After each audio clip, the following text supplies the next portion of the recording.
مساء الخير عليكم. رانا اليوم في لا غاليري غيزون pour présenter le livre تاع ليديا حداك. شكرا راكي صالح. صافا؟ السلام عليكم، صحايتكم.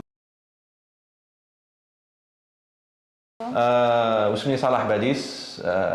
نكتب ونترجم ندير صحافة. وكما قلت لكم راح نحكوا على لا جينيراسيون دو مول d'Alger.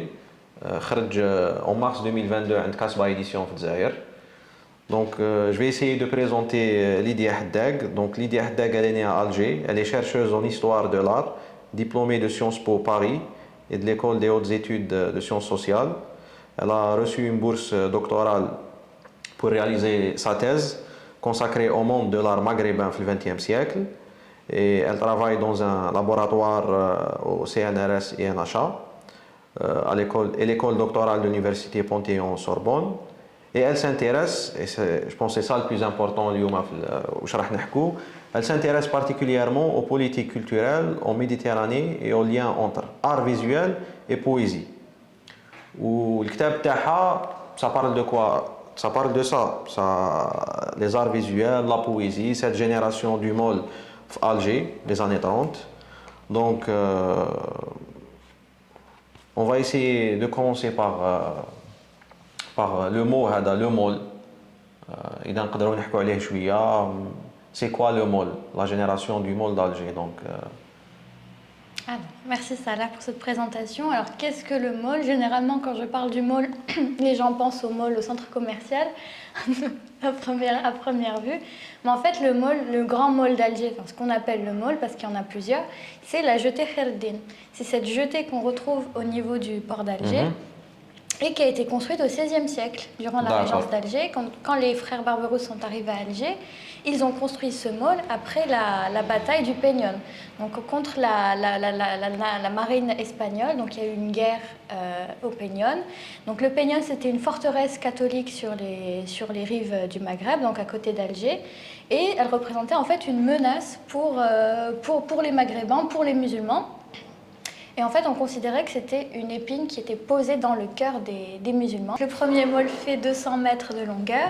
Il est constitué des pierres de la forteresse du Peñón et d'autres matériaux, d'autres éléments qui ont été trouvés à Alger. On dit qu'il y a eu 30 000 hommes captifs espagnols qui ont contribué à construire ce mall. Et donc, au bout de ce mall, il y a ce qu'on appelle aujourd'hui Barj el Fanar, donc le phare de l'amirauté d'Alger. Et à l'époque, il y avait les femmes qui prenaient les barques et qui allaient rendre visite au saint patron de l'amirauté, Sidi Ibrahim el-Bahri.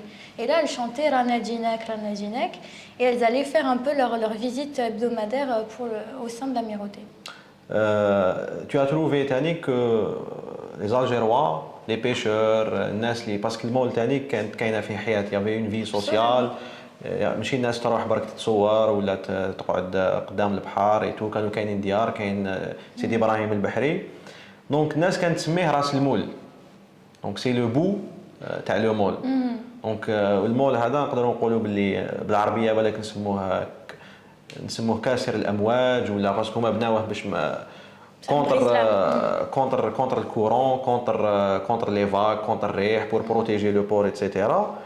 Ou une chanson تاع Ahmed الحراشي بهجة بيضاء مدحول, je pense, يحكي على راس المول, يقول من القصبة لراس المول. Et le mall pour lui et pour beaucoup de gens اللي عاشوا في القصبة, c'est une continuité de la terre ferme. Absolument. Donc كوم سي القصبه تخلص في البحر داخل في البحر ما تخلصش عند البور ايتترا. دونك فوالا هذا سي ان بو لو مول اي سيت جينيراسيون لا لا جينيراسيون دو مول d'Alger. كي نقراو الكتاب نفيقوا باللي كاين ان ارتيست اون بارتيكولير سوفور غالييرو اوروبيان né à Alger في les années 10 presque, qui est au cœur de cette génération là. Donc, c'était quoi cette génération? Est-ce qu'ils avaient un manifeste? Est-ce qu'ils avaient... c'était quoi exactement? C'était des poètes, des journalistes, des peintres, des gens qui travaillent dans les arts visuels. C'était des indigènes, جزائريين, مسلمين, مستعمرين. Est-ce que كانوا كاينين des Européens معاهم, Algériens d'origine européenne? C'était quoi à peu près le mood? Alors le mood pour cette génération du mall, donc l'expression génération du mall, on la doit à l'architecte et plasticien, artiste plasticien et urbaniste Jean de Maisonseul qui à l'indépendance a dirigé le musée des Beaux-Arts d'Alger. Et en fait par génération du mall, on entend un groupe complètement informel, donc sans manifeste, sans local, sans vraiment sans statut juridique, etc. Composé d'amis, c'était une bande de copains, à la fois peintres, poètes, journalistes, parfois dramaturges comme Kateb Yassine. Un journaliste comme Serge Michel, qui était un compagnon de route de ce groupe, était ce qu'on appelait un pied rouge. Donc c'était un militant anarchiste, un communiste qui était venu à Alger pour être du côté des Algériens durant la Révolution. Il y avait évidemment le phare, ce qu'on appelle vraiment le phare de la génération du mall, c'était Sauveur Galiero, donc qui était peintre, né à Bab el Oued en 1914, donc d'origine pied-noire espagnole, italienne et alsacienne, qui habitait à la Casbah, rue des Frères Mchiri, donc c'était à l'époque la rue Émile Maupas, vraiment à l'entrée de la Casbah. Et autour de ce peintre, en fait, se sont agrégés tous ces artistes qu'il connaissait. Vu que lui, il parlait arabe, il était algérois, donc il a fait la connaissance de Jean Sénac, qui était un peu son meilleur ami, le poète Jean Sénac, qui arrivait à Alger vers 1947 de l'Oranie. D'autres peintres qu'on appelle les peintres de l'école d'Alger qui se sont un peu éloignés de cette école d'art un peu académique à partir des années 30, des années 40. Donc des artistes comme Louis Bénisti, donc on a Jean de Maisonseul, des artistes algériens comme Hassan Ben Aboura, etc., etc. Il y a eu Mustapha Kateb, l'homme de théâtre, qui était aussi qui dirigeait la compagnie de théâtre, la troupe algérienne de théâtre en Tunisie, etc. Donc c'était un groupe très fluctuant, donc il y avait des entrants, des sortants. Les artistes se retrouvaient dans différents espaces de sociabilité, mais surtout à la Basse Casbah, donc dans le quartier de la Marine, notamment au café de la Marsa, tenu par Amar Ouzgan, qui était membre du Parti communiste et qui a rejoint le mouvement nationaliste, indépendantiste, etc. Donc c'était vraiment un quartier général de toute cette élite un peu artistique, intellectuelle, anticolonialiste, où on retrouvait aussi, donc le café de la Marsa est aussi connu pour être celui du Mouloudia Club d'Alger. C'est là où vraiment se rencontrait tout ce beau monde. Et donc pour revenir au mall, donc ce lieu-là permettait en fait aux artistes de se rencontrer donc au bout du mall. Ils pouvaient aller pêcher sur place, donc il y avait des marins, des Algérois, enfin des gens ordinaires, des pêcheurs, etc.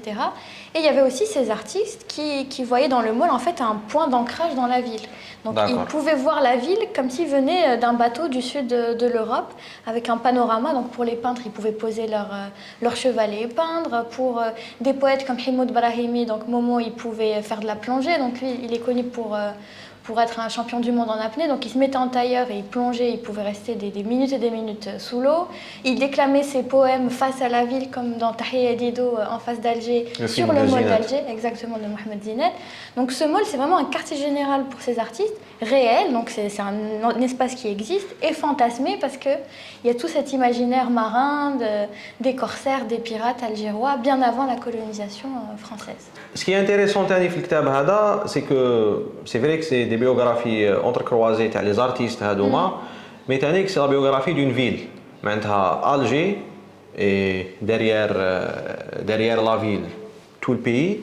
كيفاش في الفان تاع 19e siècle début 20e la modernité دخلت للجزائر.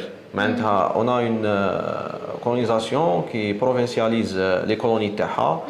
يتبعوا la métropole. معناتها même quand tu décris les arts اللي كانوا هذاك الوقت tu utilises le mot provincial, le mot académique. Il fallait faire comme les artistes à Paris, comme et d'ailleurs ça continue شوية معنا حتى اليوم, le truc provincial de la colonie, malgré qu'on fête cette année les 60 ans de l'indépendance. On en revient au sujet هذا. Et ces artistes là, la génération du mall اللي بانت في les années 30 حتى les années 50 à peu près, on va dire 40, 50, après la Deuxième Guerre mondiale. Cette génération, elle était un peu différente parce que les artistes, c'était les enfants de leur temps. Absolument. Des gens comme Sénac, des gens comme Sauveur Galiero, ils étaient proches des indigènes, des musulmans qui كانوا يتسموا هذاك الوقت. Sauveur يحكي شوية عربية, Sénac qui s'intéresse à l'histoire, à la culture de ce pays. Absolument. Il n'avait pas les thèses colonialistes que ce pays c'était un désert, no man land.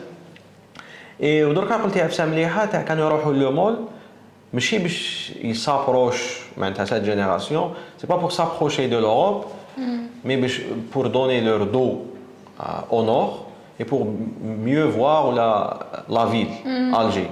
Donc, ils resmouha, ou les can yaoum, les can yersom, les can écrit de la poésie. En plus, par exemple, comme on a vu cette vie sociale sur le monde, les pêcheurs, les gens qui sakna, les gens qui habitent la Kasbah, ils vont voir Sidi Ibrahim el-Bahri.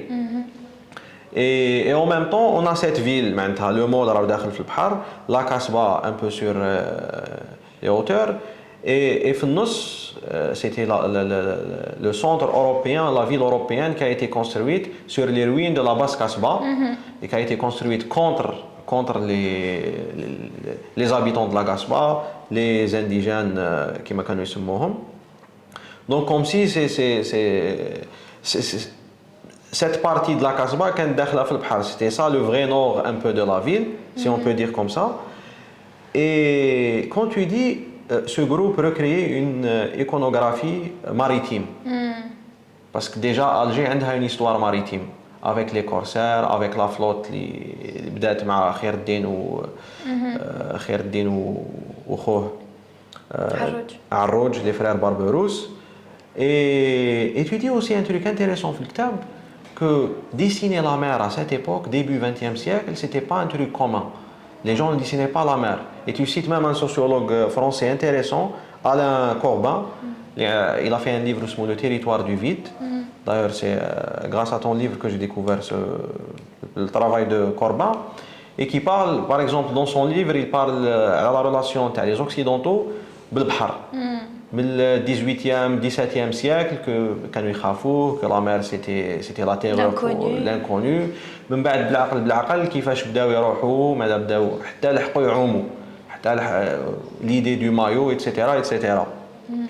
Donc c'était quoi un peu cet imaginaire ou cette iconographie maritime اللي خلقتها cette génération?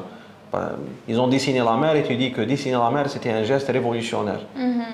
Donc c'est très très intéressant comme question. Alors pour revenir au môle, c'est vrai que l'importance du môle, on s'en rend compte encore aujourd'hui, c'est à partir, sur la base de ce môle qu'on a construit aujourd'hui ce qu'on appelle le port d'Alger. Donc c'était un peu, on a posé les jalons avec ce môle, cette jetée Kherdi, de ce qu'on appelait à l'époque le petit port ottoman, c'était une dars.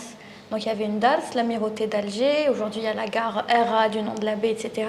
Donc c'est sur cette base-là que même le colonialisme français a construit un port moderne. Donc qui dit port moderne dit ouverture aussi sur la façade nord de la Méditerranée, des échanges économiques et donc une ville qui s'enrichit. Et donc qui devient à peu près ce qu'on appelle une ville moderne. Donc tu as utilisé un terme hyper important, celui de la modernité. C'est vrai que c'est un terme très piégé pour nous, les habitants du sud de la Méditerranée, parce qu'on le voit soit comme une agression, soit comme un impérialisme culturel. Et c'est vrai qu'à cette époque, le fait même de peindre sur un chevalet, c'était vu comme une technique qui était étrangère aux arts ou à l'artisanat du Maghreb.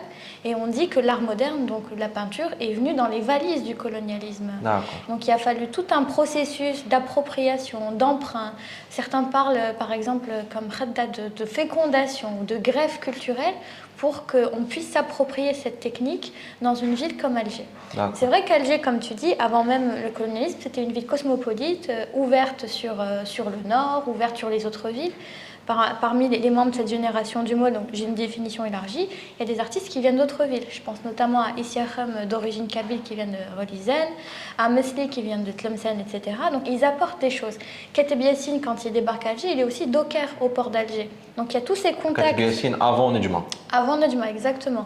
Il est docker au port d'Alger. Mohamed Dib, qui vient aussi de l'ouest du pays, loge ses sauveurs Galliero. Il s'inspire aussi de toute cette ambiance à la Casbah pour écrire sa trilogie, etc. Donc effectivement, la question de la modernité est primordiale et pas que la modernité artistique. Le tournant du 19e siècle avec la révolution industrielle, le fait que les peintres puissent peindre en extérieur avec des tubes de peinture, des pigments qui puissent être disponibles. Enfin, ça a vraiment bouleversé ce monde des arts d'un point de vue très matériel. Le fait que le papier soit disponible, que l'étoile soit disponible. Et pour surtout, pardon, je t'ai coupé, juste après la Deuxième Guerre mondiale, donc la pénurie. Absolument. Beaucoup de pénuries, beaucoup de... Donc tout ce contexte a vraiment une importance très directe avec le monde des artistes. Donc que ce soit à la fin du 19e siècle où Alger devient une ville électrifiée. Donc les gens, il y a une vie nocturne, il y a des lumières partout, il y a des affiches pour aller au théâtre, etc. Et en même temps, après la Seconde Guerre mondiale, donc pendant la guerre, le môle est bombardé. Il y a une espèce d'étendard où on écrit travail, famille, patrie en arabe et en français avec Donc le slogan la Vichy. France de Vichy, exactement. Donc à la Libération, avec les Américains qui débarquent, il y a beaucoup d'artistes internationaux qui viennent à Alger parce que c'est la capitale de la France libre.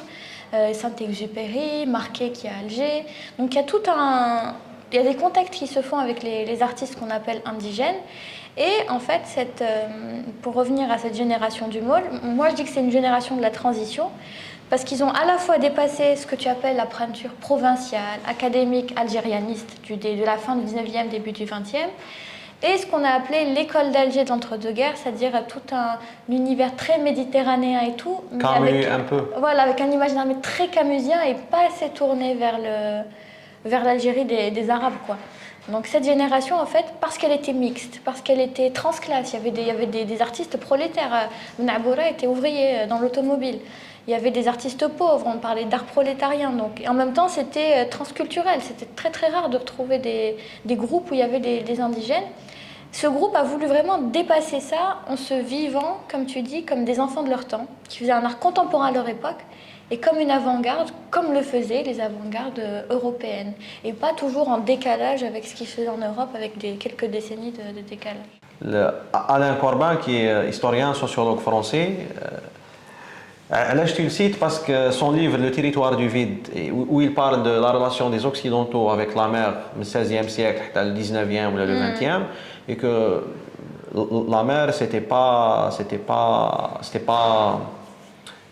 dès le début un truc normal. C'était pas... Donc, ils ont passé par plusieurs étapes. Quand ils خافوا من البحر, c'était un truc اللي يركبوه في البابور contrarié. من بعد ولاو يوالفوا البحر, من بعد ولاو يعوموا, من بعد ولاو يلبسوا des maillots, من بعد ولاو. Et donc, à Alger, la mer, c'était bien sûr, il y avait la flotte, il y avait ce qu'on appelait le djihad al-bahri, تاع القراصنة, les corsaires, في la régence d'Alger. Donc c'était ça la mer. La mer, c'était presque beaucoup de choses, même القمح اللي كنا نزرعوه في الجزائر كنا نصدروه avec les bateaux et tout. من بعد la colonisation, et bien sûr beaucoup de choses se passent, mais tu dis que cette génération, la génération du môle, quand elle a commencé à dessiner la mer, c'était un sujet révolutionnaire. Donc c'est bien de revenir à Alain Corbin, parce que lui, il explique qu'en Occident, les artistes ne peignaient pas spontanément la mer. Ils peignaient des fleuves. Après, il y a eu les ports, notamment Amsterdam, etc. Mais au départ, ce n'était pas un sujet comme ça qui allait de soi, parce que la mer, c'était symbole des invasions étrangères. C'est l'inconnu.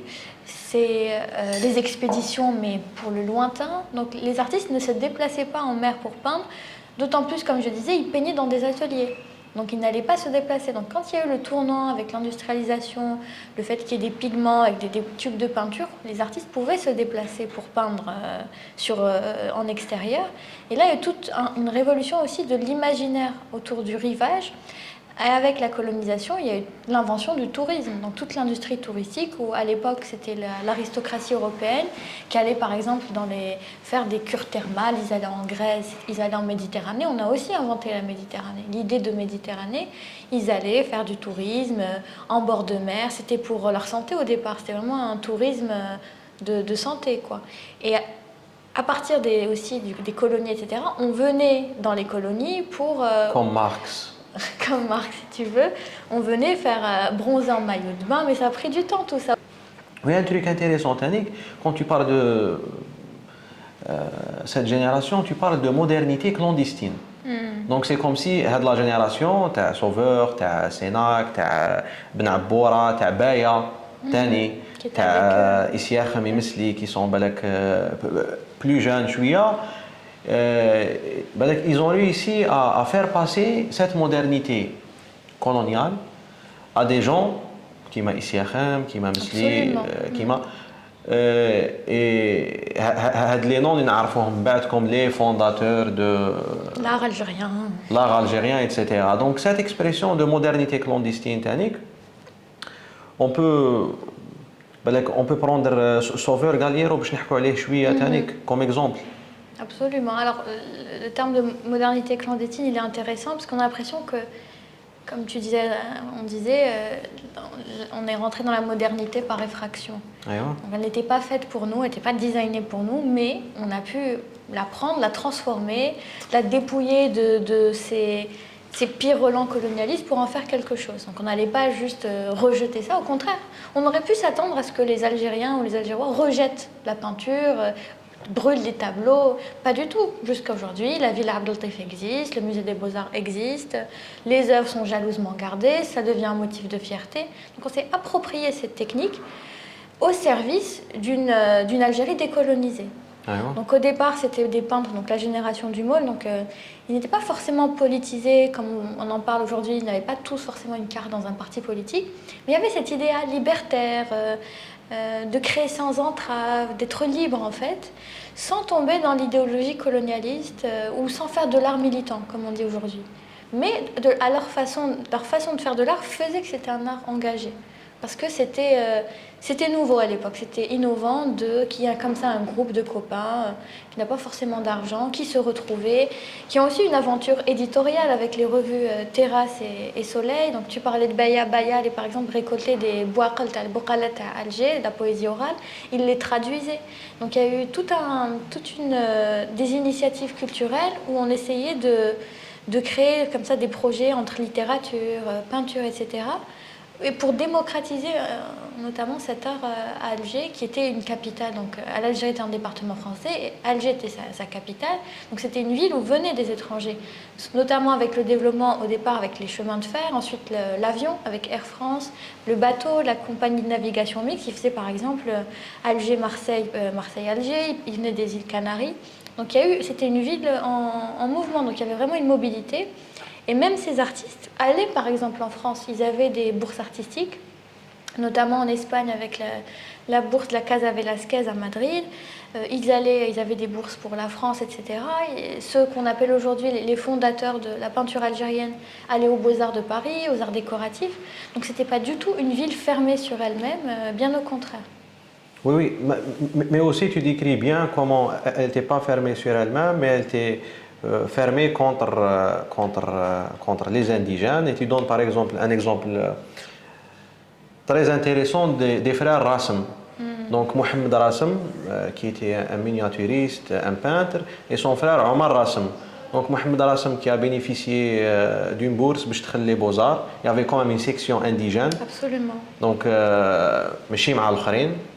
Donc il a fait ses études تما تعلم, et c'était un peu l'image du bon arabe. Les gens قرا تعلم et fait-nous des mille et une nuits, fait-nous un peu ces ambiances de la Casbah, ces ambiances d'avant la colonisation française. Et il a continué son travail. On a par exemple le frère Omar Rassem. C'est autre chose. C'est autre chose. Il a fait de la prison. Il a fait de la prison. C'est presque le premier journaliste algérien. كان يكتب بالعربية بالدارجة en français. Il était aussi peintre et miniaturiste comme son frère. Mais il a vécu dans une grande amertume parce que ما كانش حاب يدير service militaire في la Première Guerre mondiale. Il a fait beaucoup de prisons, etc. Et même par exemple Omar Rassem, il se débrouillait, c'était parmi les premiers artistes freelancers algériens. Parce que aussi كان يدير des miniatures, بصح ثاني كان يدير des publicités تاع Citroën, des publicités تاع الغازوز, etc. نحبسوا شوية. ما هو السؤال؟ Oui, par rapport à le fait de mettre l'Algérie en miniature, la miniature c'était pas du tout une tradition algérienne. Ils vont raviver un truc qui existait, ça n'existait pas. Ça n'existait pas la miniature. C'est la Turquie et l'Iran. La Turquie et l'Iran. Ouais. D'accord. Des réactions? J'ai pas des règles. Ça. Mais c'est bien, j'aime bien le ton naturel. Qahwa. L'Iran, la Turquie. Tani qui a un point important. Par exemple, Sénac, donc, qui n'était pas peintre. Il était poète, il était journaliste, il était écrivain, il était critique d'art. Et Sénac, Balak, c'était من بعد le plus radical فيهم, qui est allé jusqu'au bout dans ses positions. Sénac, il venait d'Oran et Khaled de la génération, Sauveur Galiero, c'était un très bon ami à lui. Et c'est lui qui a donné des mots et des noms à cette ambiance-là, Tanik. Donc, il fait sa première revue Soleil, il y a 8 numéros, 7, le dernier fait 7e ou 8e. Donc, une revue consacrée les arts, la littérature, justement, qui va connaître les arts visuels et la poésie, etc. Dans le comité de rédaction, il y avait et des peintres et des peintres et des écrivains. Il fait Terrasse, il خرج un seul numéro برك. Donc, où il élargit le cercle. Donc, il dit Bnas Ben Massar comme Albert Kosri, qui était avec la fraction surréaliste des Égyptiens. فن حرية كان اسمها. Art et Liberté. فن حرية. Il y avait aussi cet imaginaire méditerranéen. Il est intéressant parce qu'ils ont créé la Méditerranée en ce moment. En même temps, dans le processus de création de la Méditerranée, il y avait la propagande coloniale. Venez vers les côtes sud de cette Méditerranée, Kain China, Kain Shmash, Kain Shems, le soleil, la grisaille, le nord, etc. Il y avait beaucoup, par exemple, on peut même citer le travail de Melk Alloula, le poète et l'écrivain algérien, un livre très important, qui est un beau livre, il s'appelle Le Harem colonial, où il a fait une étude des cartes postales coloniales du 19e, 20e siècle, où on voit que des femmes dans des positions orientalistes, on voit des nus même, et il disait, venez, voilà, il y a des femmes, il y a le soleil, etc., etc. Mais en même temps, l'idée de la Méditerranée, c'était d'orienter l'Algérie, Alger vers le nord. Vous appartenez au bassin méditerranéen. Et l'arrière-pays. Et l'arrière-pays.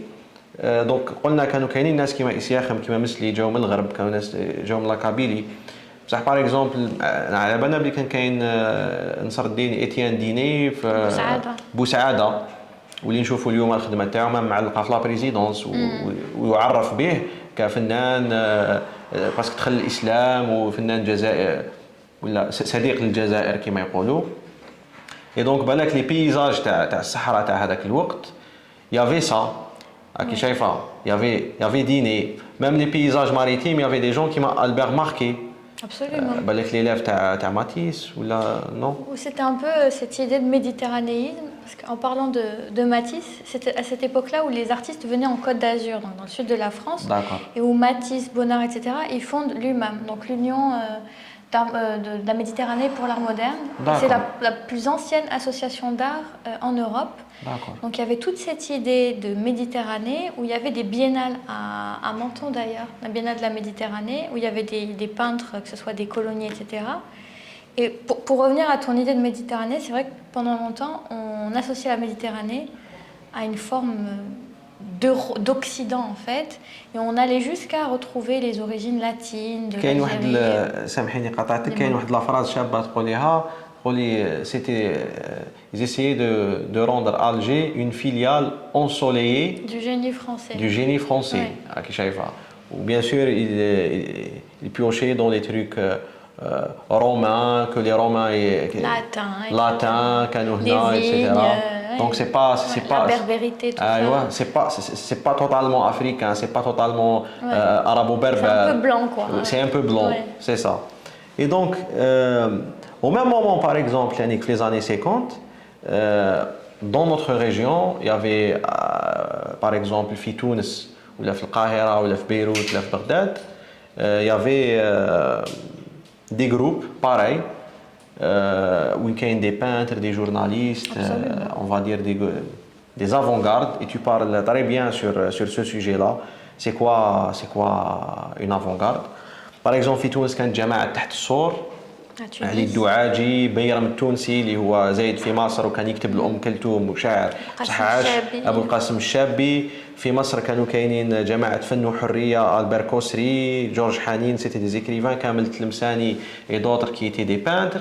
والناس هادوما بالك هادوما سي دي فرانكوفون مي اون ميم طون يافي دوتر بيرسون كيما صلاح عبد الصبور، احمد عبد المعطي حجازي كي ايتي سور لو فريمون سور لو فرون de renouveler la poésie contre des gens comme العقاد. حتى كانوا يسيو يكتبوا القصيدة الحرة اللي ما فيهاش البحور إلى آخره. في بيروت كانت كاينة مجلة شعر وين كانوا كاينين دي جون كوم ادونيس كي ترادويزي لا بيت جينيريشن افيك سارغون بولز، وكانوا يكتبوا قصيدة النثر لو بوام بروز اراب مودرن. العراق كان كاين بدر شاكر السياب، نازك الملائكة.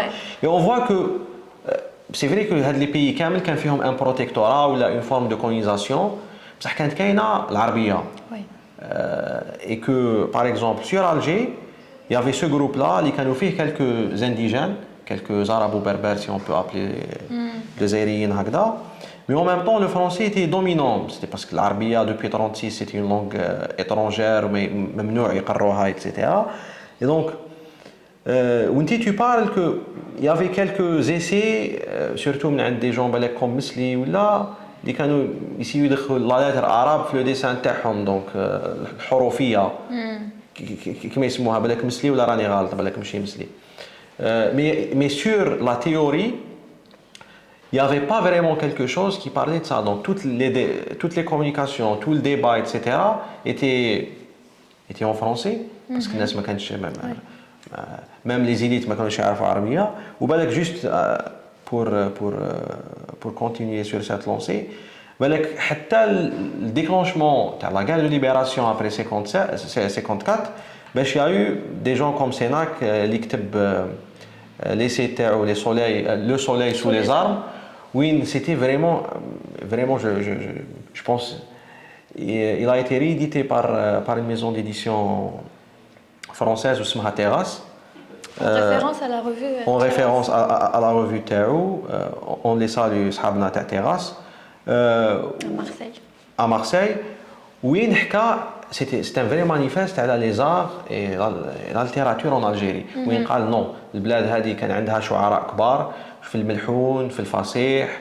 البلاد هذه عندها des arts ou des métiers اللي تقتلوا à cause de la colonisation. Oui, il a parlé de ce bilinguisme là, qu'il pensait que le français ça va être l'écriture هو كان يسميها la graphie française et la graphie arabe. كان يقول بلي le français ça va être une période de transition vers l'arabe et le berbère, parce que ce peuple doit écrire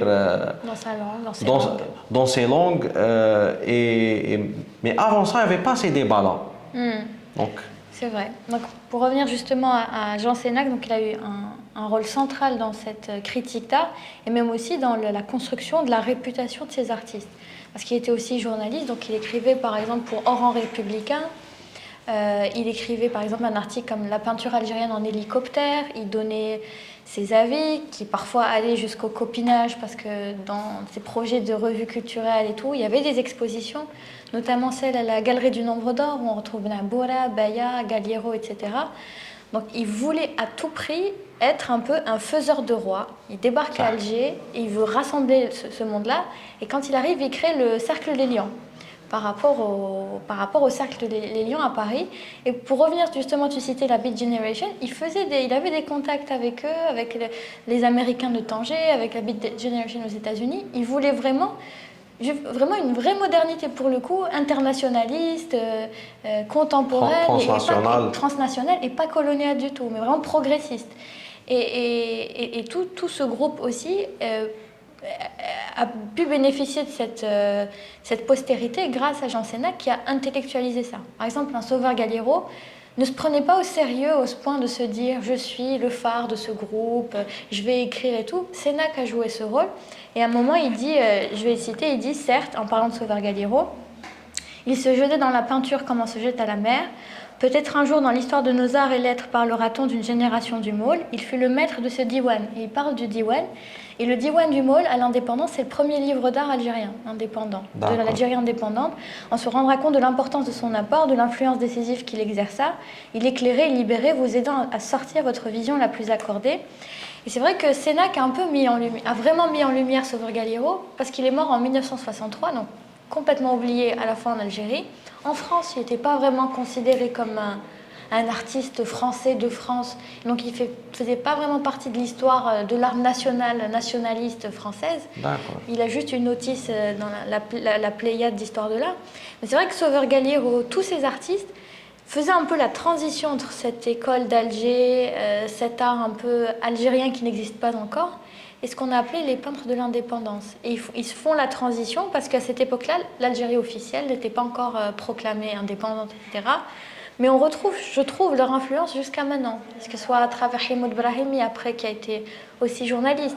Serge Michel, qui à l'indépendance a dirigé la Algérie Presse Service et a commencé à imprimer, par exemple, clandestinement de la presse comme El Moudjahed, etc. Que ce soit Keteb Yassine, Jean de Maisonseul, qui a dirigé les Beaux-Arts. Donc il y a eu, à partir de cette génération, des gens qui ont aussi joué, des acteurs qui ont joué un rôle dans l'Algérie indépendante. Il y a un couple, le couple Nalar. Oui, Louis Nalar et Maria Menton. Donc eux, ils se sont rencontrés aux Beaux-Arts. Ils sont partis à la fin des années 40 à Paris et ils tenaient là-bas l'hôtel du Vieux Colombier, donc à Saint-Germain-des-Prés. Exactement. Un repère pour ces artistes-là. En France, donc on retrouvait Keteb Yassine qui descendait là-bas, Himoud Brahimi qui allait là-bas notamment parce qu'il s'intéressait au soufisme. Il avait publié un article sur comment en fait convaincre ses amis français, pieds noirs, pour dire que la cause algérienne était une cause juste.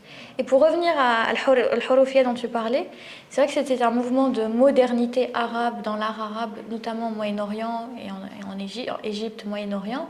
Et je pense notamment à l'artiste peintre et poétesse Etel Adnan, qui à cette époque-là était aux États-Unis et qui avait arrêté de s'exprimer en français, d'écrire en français, pour soutenir la révolution algérienne, pour être solidaire des Algériens.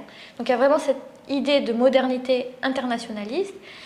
Bon, pour le Houroufia au Moyen-Orient, c'était surtout autour de la lettre arabe, mais en Algérie, en indépendance, c'était encore plus riche que ça. Donc il y avait la lettre arabe, l'alphabet libyque, ce qu'on appelle le tamazirt, etc., l'alphabet berbère, à travers les artistes qui sont venus après.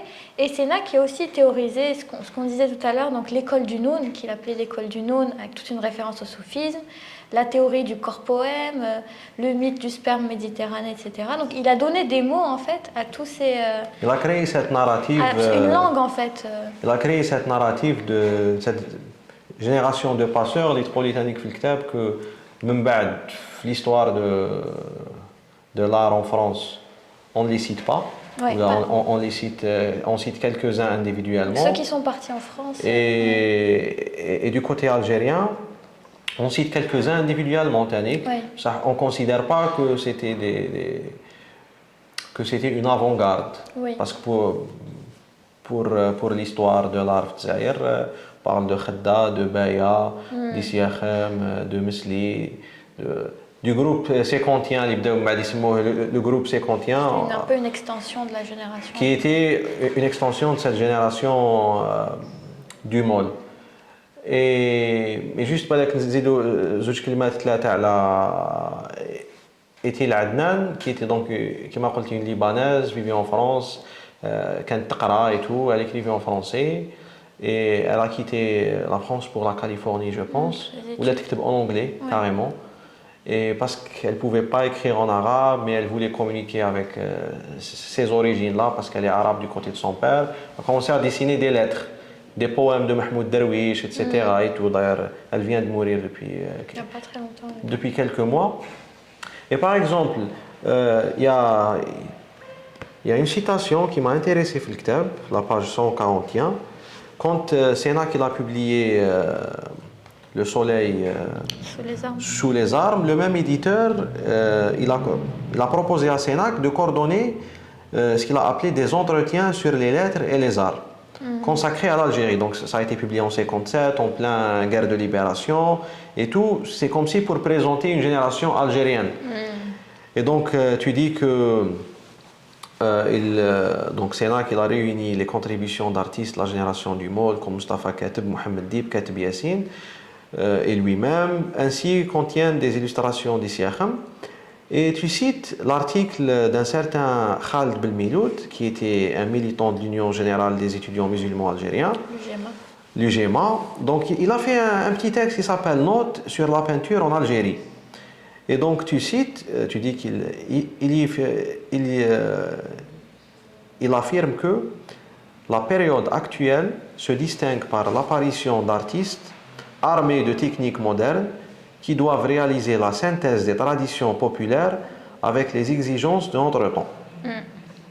Donc ce qui est intéressant dans cette phrase, c'est que déjà en 1957, il y avait cette idée que c'est bon, on a acquis des techniques modernes et on doit réaliser la synthèse des traditions populaires avec les exigences de notre temps. Et cette phrase, ça me parle, le fen ou la rasm ou là, parce que ça parle aussi de l'esprit même du FLN à cette époque-là. Oui. Que c'est bon, c'est vrai qu'on a un grand décalage, on a été colonisé à 132 ans, fait tout mais on va les rattraper rapidement. Ouais. Et ça, donc, personnellement, je ne pense pas que la modernité c'est un truc occidental ou à 100% et qu'il y a une douha et une douhache. Non, le monde est plus complexe que ça. Mais juste, il faut. On s'est précipité, comme si. Dire le socialisme dans 2 jours, dire dans 3 jours, en même temps spécifique. Donc, ماشي كيما هكذا وهكذا، احنا ما راناش هكذا وهكذا. Et donc là, il يقول لك même réaliser la synthèse des traditions populaires. Et je ne sais pas qu'est-ce que tu en penses par exemple sur la lumière de cette phrase où je serai بعد 62. Par exemple, Khaddal يقول لك oui l'abstraction parce que ما حكيناش ثاني على l'abstraction. C'est un débat, Oui figuratif que احنا ما نديروش figuratif parce que l'abstraction c'est moderne que même Khaddal راح plus loin قال لك que l'art islamique maghrébin c'est plus abstrait par rapport à l'Orient surtout Shia في إيران لا في تركيا وين كانوا يديروا شوية figuratif. Donc on s'est précipité chouïa. Par exemple, avec ces gens-là, nous avons plus, ou là on a valorisé plus des gens comme Jean Sénac, comme Sauveur Galiero, surtout ces deux-là, qui ont, avec leur travail et leurs écrits, ils ont un peu théorisé quand même cette transition difficile dans la nuit coloniale vers l'istiqlal et tout. Donc, et il devait se trouver dans une situation intenable parce que je dis que c'était un groupe, c'est vrai, avant-gardiste, avec un projet libertaire, on va dire même radical, d'émancipation, etc.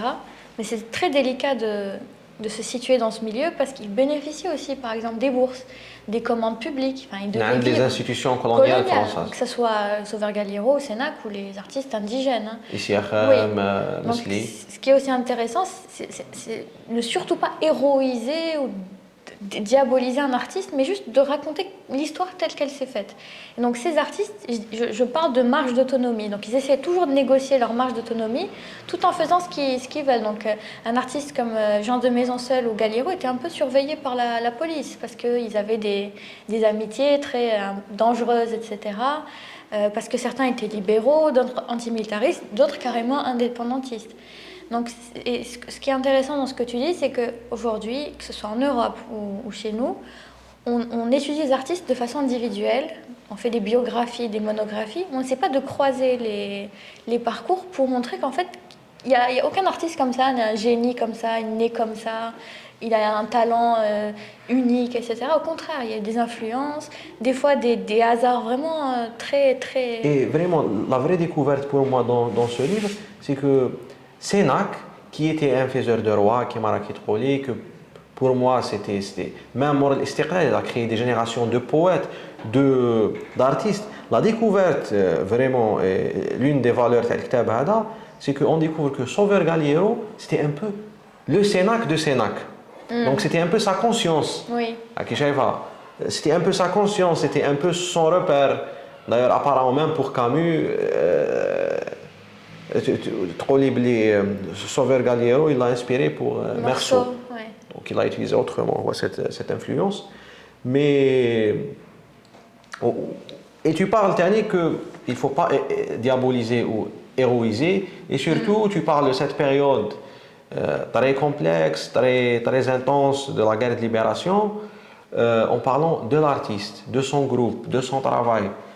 Tu parles des positions politiques, il y a tout un chapitre qui parle des artistes dans la guerre, mais en même temps, ce n'est pas décisif, par exemple, leur position par rapport à ça, parce qu'ils étaient pas contre, mais il y avait ceux qui étaient indépendantistes, il y avait ceux qui étaient un peu pour le vivre ensemble, donc ils étaient un peu tièdes pour la question de l'indépendance d'Algérie. C'est vrai, et même quand il y a eu l'aventure des revues culturelles, le fait de participer ou pas était en fait un positionnement. Certains se sont retirés parce qu'on ne trouvait pas ça assez radical, ou d'autres trouvaient ça trop radical. Enfin, c'était jamais... en fonction où on se situait, on trouvait que c'était soit trop radical, soit pas assez. C'est vraiment une question intéressante sur la relation Sénac-Galiero, quand tu dis que c'était le Sénac. Le Galiero était le Sénac de Sénac, c'est ça ? Parce qu'en fait, déjà, Jean Sénac, d'après ses biographes, aurait voulu intégrer les Beaux-Arts d'Oran. Sauf qu'après, il a été mobilisé pendant la Seconde Guerre mondiale, il avait des problèmes de financiers, etc. Ensuite, il a débarqué à Alger. À l'inverse, Galiero a écrit de la poésie, mais n'a jamais publié, il ne s'est pas trop pris au sérieux. Ils vivaient ensemble. Donc à un moment, ils ont eu une bourse d'études ensemble, ils sont partis pour 6 mois. Sénac le raconte dans son journal intime. Donc il y avait vraiment une relation très fraternelle entre eux, et comme tu dis, on qualifiait Galiero de gitano sédentaire, qui aurait inspiré le personnage de Meursault, parce qu'il faut savoir que Galiero est un peu séparé de sa famille du côté paternel et qu'il a été élevé par sa mère. Et on dit qu'à la mort de sa mère, il aurait réagi de façon un peu indifférente. Et quand il y a eu le tournage de L'étranger à Alger, donc avec Maestro Yanni, etc., on dit que Sénac leur a dit « mais regardez-le, en fait, regardez Galiero ». Et je pense que Galiero, il incarne vraiment cette période, parce qu'il est vraiment né en 1914, avec le début de la Première Guerre mondiale, et il est mort en 1963, avec 1 an après l'indépendance. Il était en Algérie, très très jeune. Donc à travers sa biographie, il y a tout ce passage. Il y a Mesli qui arrive à Alger, il l'expose parce qu'il connaissait les galeristes. Sénac arrive à Alger, il le rencontre. Dubuffet arrive à Alger. Il y avait... Donc c'était un peu le cœur de tout ça. Oui, qui habitait à la Casbah. Et en fait, on retrouve d'ailleurs un film sur Dailymotion, un peu sur sa vie, un documentaire qui date de 1961, où on le voit aller déjeuner dans la petite gargote à la Casbah, ensuite aller plonger avec les garçons et peindre au niveau de la mer. Et ce qui est drôle à la fois et triste pour Galiero, c'est qu'il est mort beaucoup trop tôt pour pouvoir l'étudier, mais qu'en même temps, en mourant, il a laissé derrière lui vraiment un héritage où aujourd'hui, il y a différents témoignages, que ce soit des écrivains comme Dib, dont il avait réalisé le portrait, de Baya, et beaucoup d'artistes jusqu'aujourd'hui. Il y a des artistes qui m'écrivent, qui me disent « je l'ai connu à Sora Galiero, j'avais 12 ans », mais qui les avait marqués.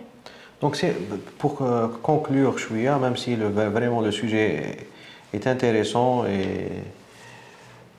donc le livre, je l'ai pas dit au début, c'est le mémoire, TAC. Oui. C'est ton master. Oui. Et donc, et maintenant tu travailles sur ta thèse, qui est sur les mondes des arts. Au Maghreb. Au Maghreb. Et donc je compare un peu. Si on peut parler chouïa là. D'accord. Alors du coup, à partir de cette recherche, je me suis rendu compte qu'il y avait encore plein de choses à dire. Et je me suis dit, pourquoi ne pas comparer avec une ville, peut-être un peu plus petite, mais avec d'autres spécificités. Et j'ai pensé à Tunis. D'accord. Donc là, je compare l'histoire des regroupements d'artistes, des collectifs, entre Alger et Tunis. Donc je compare les deux à partir des années 30, donc le centenaire de la colonisation, la construction des grands musées, des écoles, etc.